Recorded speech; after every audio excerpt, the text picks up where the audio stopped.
I don't think that you should go on a journey like this until you've actually trained your horses adequately to be able to fully trust them.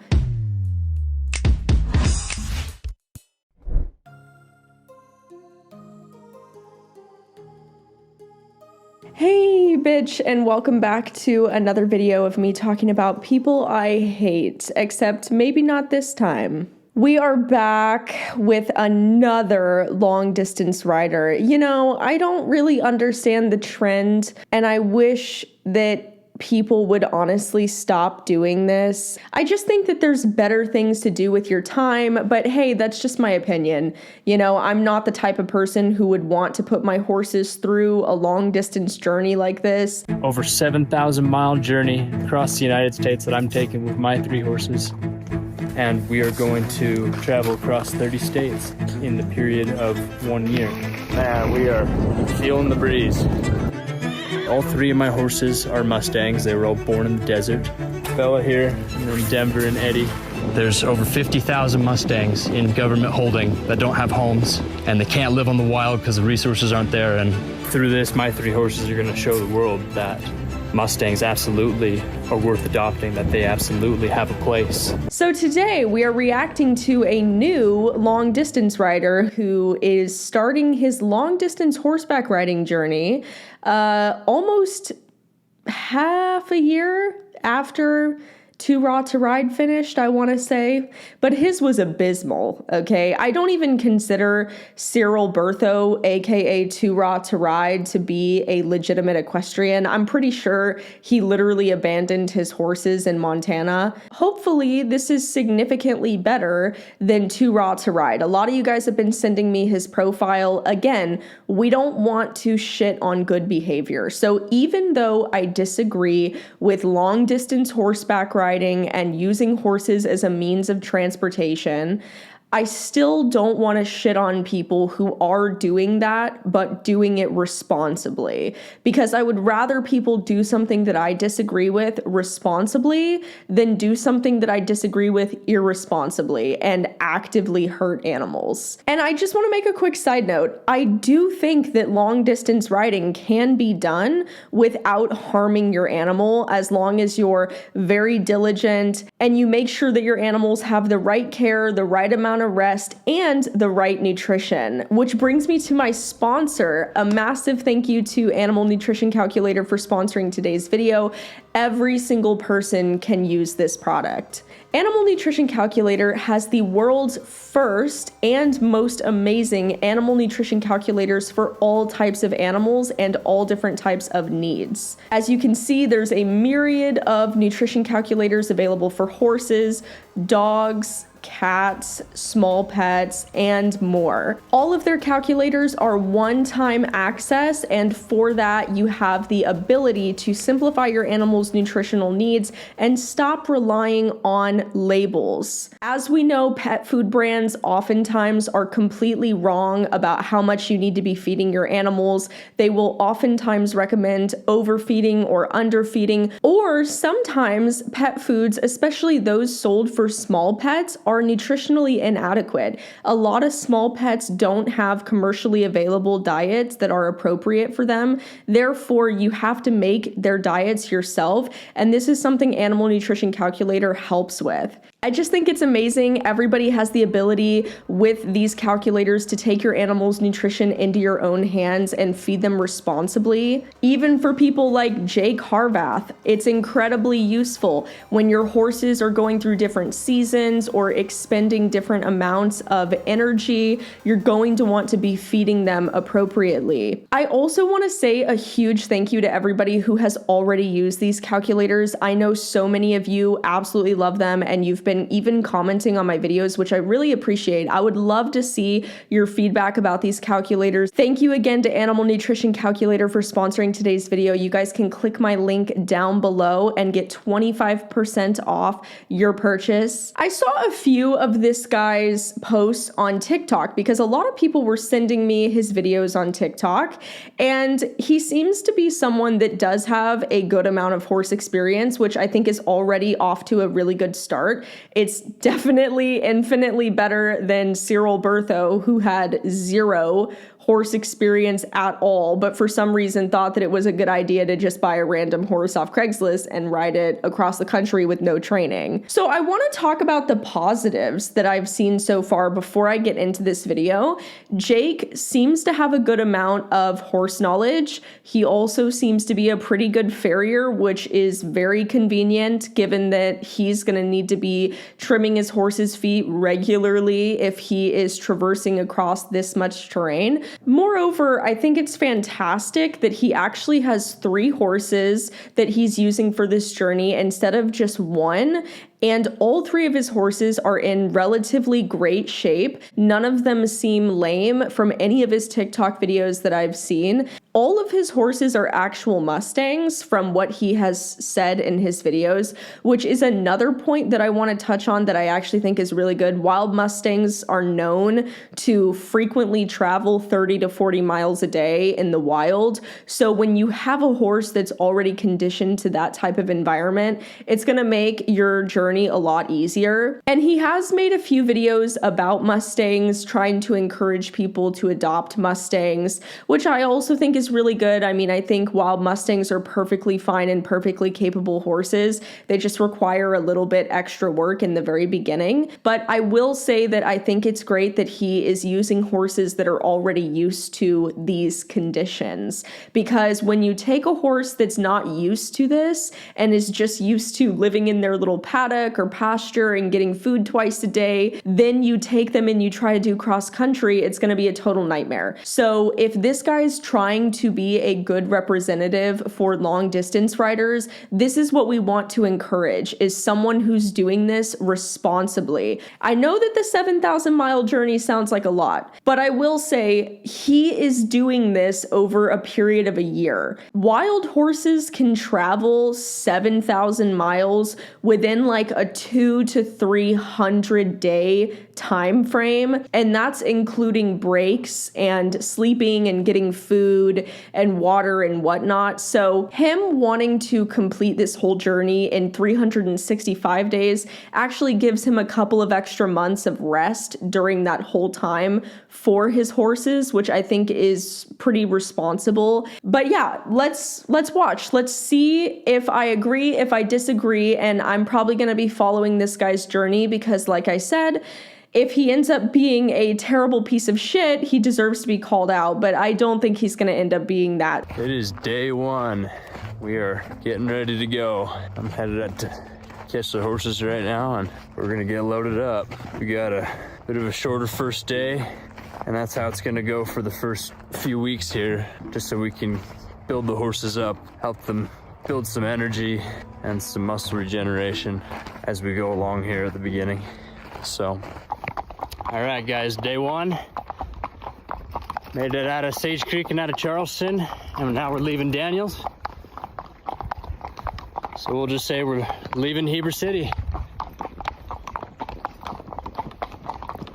So far, so good.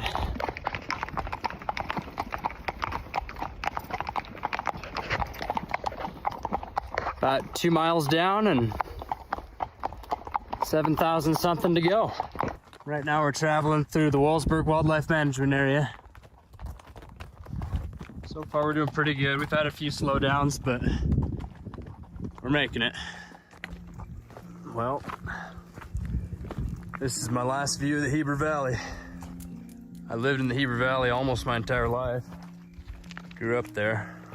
Never thought it'd be hard to leave, but time has come. I mean, you're gonna go back, bro. Okay, it's not that sad. But anyway, I just don't understand the appeal. I get it that everybody is interested in different things. Again, I just don't really understand the appeal behind this. But he definitely at least knows how to ride. He seems to have properly fitted tack, which I think is really good.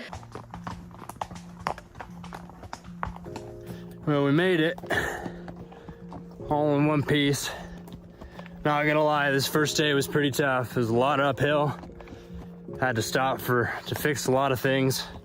A lot of gates to undo, cattle guards, that sort of thing. Someone naming Eddie broke a couple of breakaways just from pulling back, so I gotta tie those stronger. But yeah, otherwise it was really fun. It's beautiful country. Can't ask for anything better than being up in the Quakies. All right, guys, first camp, first dinner. Horses are hobbled down there. Wish I could have shown you guys more, but we got in real late, it being the first day, still trying to work out the kinks. So as far as my thoughts on day one go, I guess in a way it kind of feels like any other pack trip, but not, because there is no plan of going back the way I came or ever getting picked up. So I guess it's different in the sense that this is just my life now. Yeah, definitely ready for some sleep, but went through some beautiful country and horses did pretty good. Definitely got some things to work on and get narrowed down, but we'll get it. One down and at least 365 more to go. I don't get it. You know, and I like camping. I grew up camping. I grew up in the Colorado Rockies. I've taken my horse camping. I've been on camping trips and backpacking trips. And I don't understand the appeal behind this. I know how awful it is to be out camping for days, and that includes having tons of gear. It's still pretty miserable for me, and I think for a lot of other people. There's only so long that I want to camp for before I miss the comforts of my house and taking showers and being a clean person and having warm food and not having to carry all my shit on a horse pack. I mean, to each his own, but this just seems kind of miserable. He seems to be slightly dreading the following days, like maybe he's regretting his decision.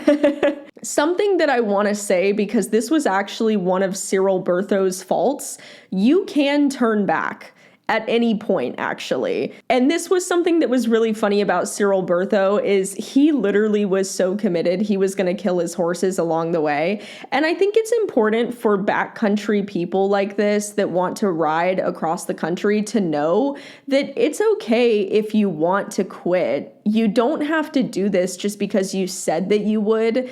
It's okay if you get to a certain point in your journey where you feel like it's too much for you or too much for your horses. And there's really no shame in that. So I don't want this guy, if he ends up getting to a point where he thinks this journey is too much and he doesn't want to do it, to think that he can't quit because he's already publicly committed to doing the whole thing.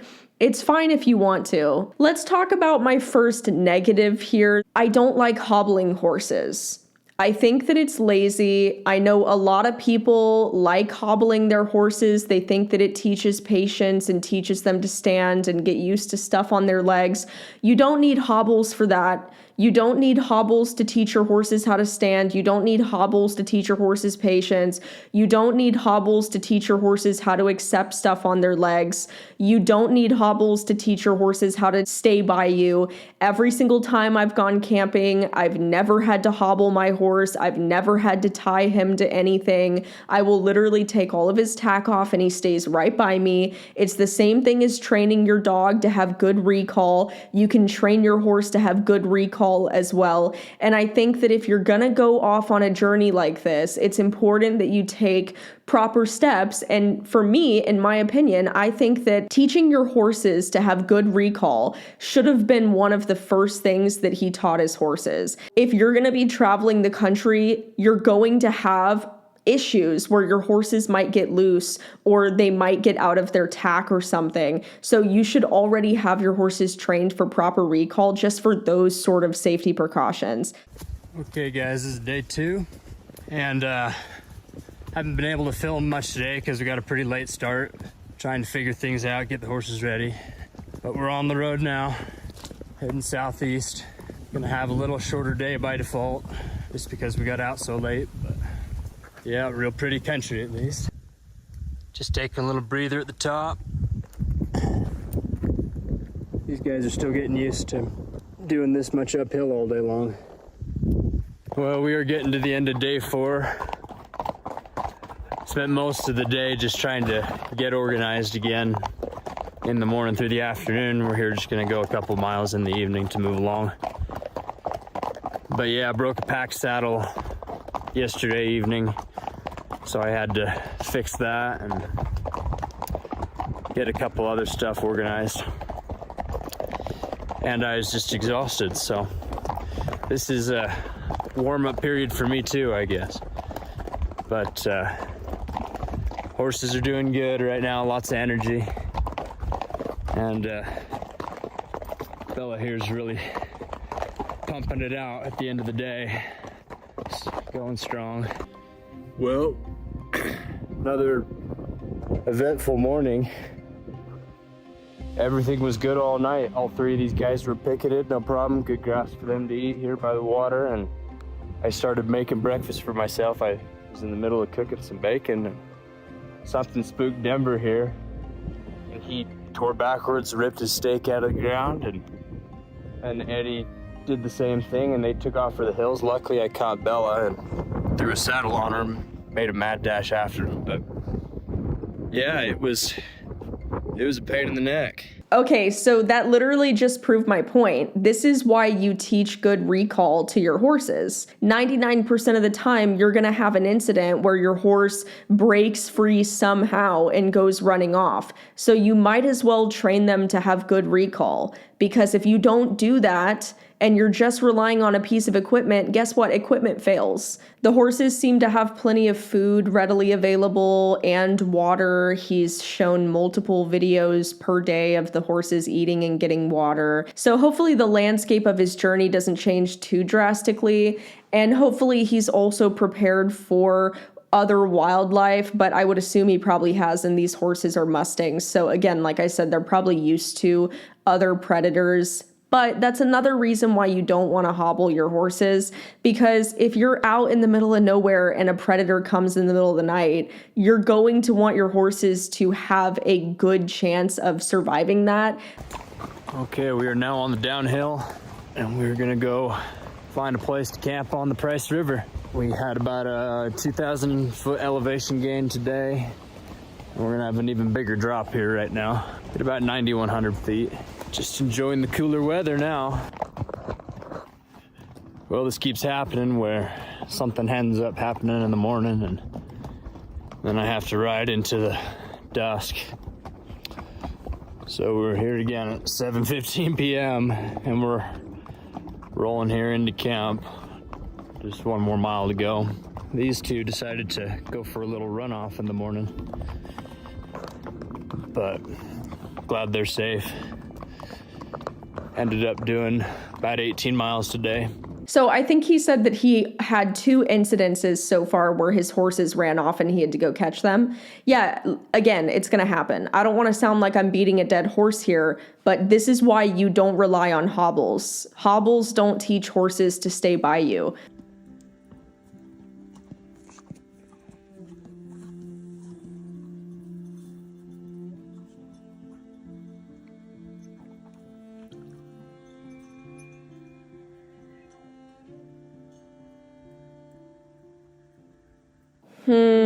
I don't like that.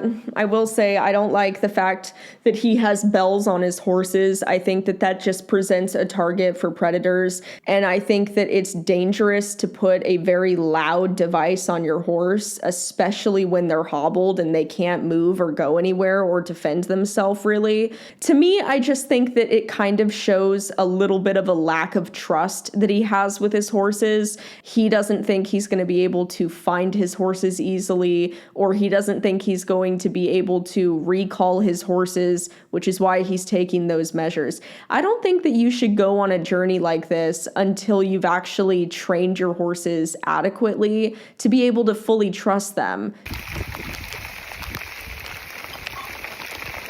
To those who think that this sounds like a good time, this is what we've been sleeping in all night, and this is what we're riding out with right now.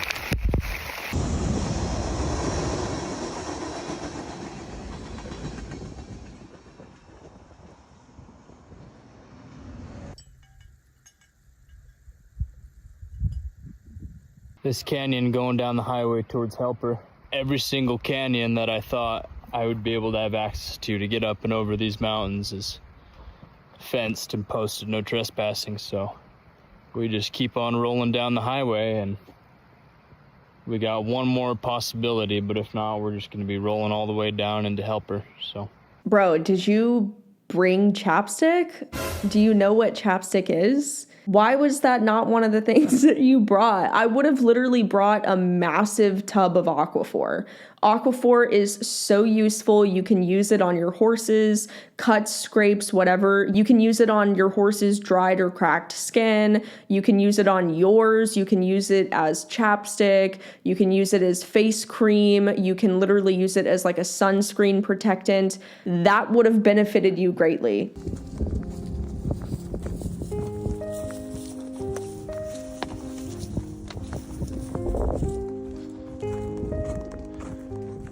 It's still only the second week for these guys, and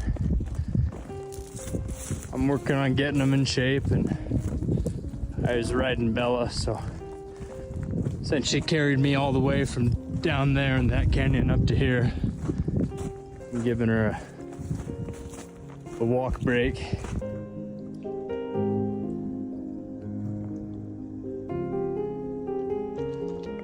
Pretty cool spot today. We're here in Helper, Utah. Well, guys, Helper, Utah is actually my first time back in town in a few weeks, at least since I left Heber. Other than that, we've been either in the mountains or on the highway, so it's kind of funny to ride through town again, but we'll have lots more of that. Pretty nice and easy day without carrying any weight, huh, guys? All right, guys, well, it is now Sunday at the end of week 2 of the Year of the Mustang project, and the horses are doing really good. They're here in this pasture, getting an off day, eating some nice grass, and I'm getting a nice good off day as well, which is thanks to Merrill and Carol Carlson, who invited me to stay on their property for 2 nights, which has been a welcome break and a huge help in so many ways.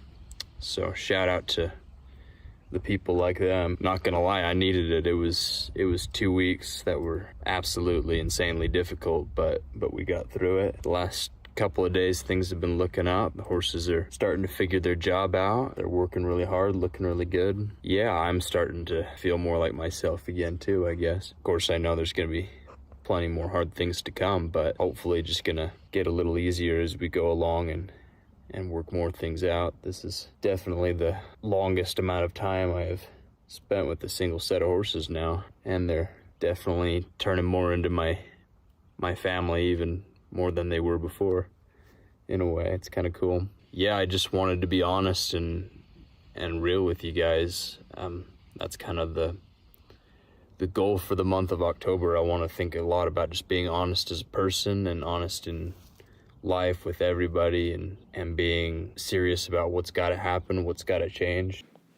I would never do this. This guy seems like he's exhausted and over it after just the first 2 weeks. I don't blame him, okay? I mean, if my lips looked like that after 14 days, I'd probably never do that shit ever again. I will say a lot of the stuff he's doing seems good. Hopefully my video just had some pointers available for him. Maybe throughout his journey, he could easily teach his horses good recall. That's something that'll only take you a couple weeks to teach them. So I'm sure you could easily do it on your journey, and then you no longer have to worry about hobbles. Plus your horses will be able to graze a lot more and get a lot more nutrition in a shorter period of time. But it seems like he is still going, and his horses seem to be healthy and making it, and he's given them plenty of rest days. I wish this guy the best. I hope that he treats his horses well, and I hope that he's able to make it without causing his horses any serious damage or problems. No hate to this guy. He seems like a really nice guy. Hopefully, like I said, these horses and his journey turn out completely fine. So I'm wishing him the best of luck, and I'm trying to be positive because you want to promote people who are trying to do good in the horse world. And if he's trying to be a good representative of riding horses across the country, then I think it's okay to just let him be that. That's pretty much it for now, guys. I will stay up to date on this story. I just wanted to talk about it because so many of you wanted me to. A massive thank you to Animal Nutrition Calculator for sponsoring today's video. Definitely check them out. They're going to be in the description down below. I love you. I will see you guys in my next video. Bye.